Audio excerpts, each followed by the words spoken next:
Former le compagnon prédispose l'expert de métier à être aussi habile à transmettre son savoir-faire et à susciter l'innovation des travailleurs qui excellent à exécuter ses tâches.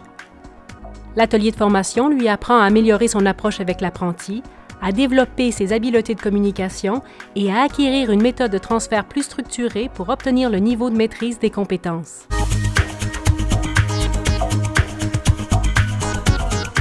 La formation des compagnons, c'est une formation de 2 jours qui a comme objectif principal apprendre comment transférer ses compétences.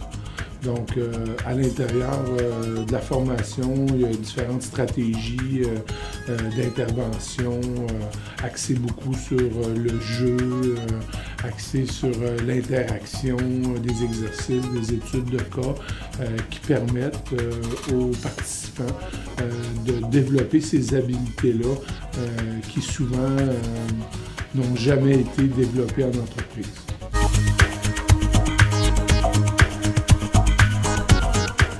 La formation est basée sur la norme professionnelle de compagnon où il y a 6 compétences. Donc, on a les compétences d'être en mesure d'analyser les besoins, être en mesure de transférer ses compétences, interagir en milieu de travail.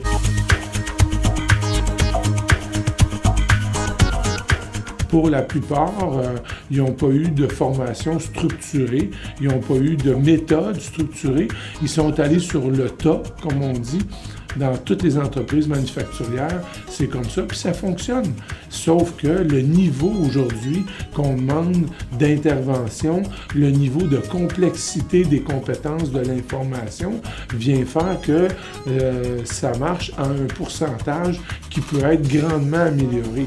Donc, si je transfère le savoir, puis après, je démontre le savoir-faire et que je le démontre encore et que je demande à la personne de le refaire et que je l'assiste quand elle le fait, alors là, j'atteins le niveau de maîtrise beaucoup plus rapidement à ce moment-là.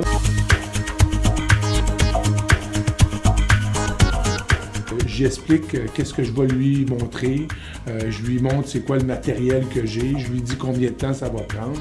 Puis par la suite, quand j'obtiens son engagement, est-ce qu'il est prêt à faire cette formation-là?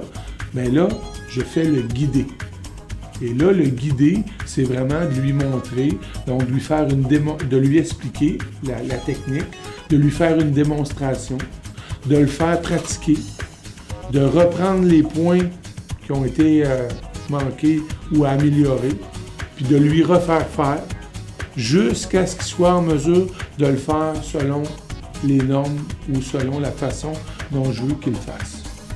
Et quand ça c'est acquis, quand ça c'est compris, quand ça c'est maîtrisé, bien à ce moment-là, je passe au conclure.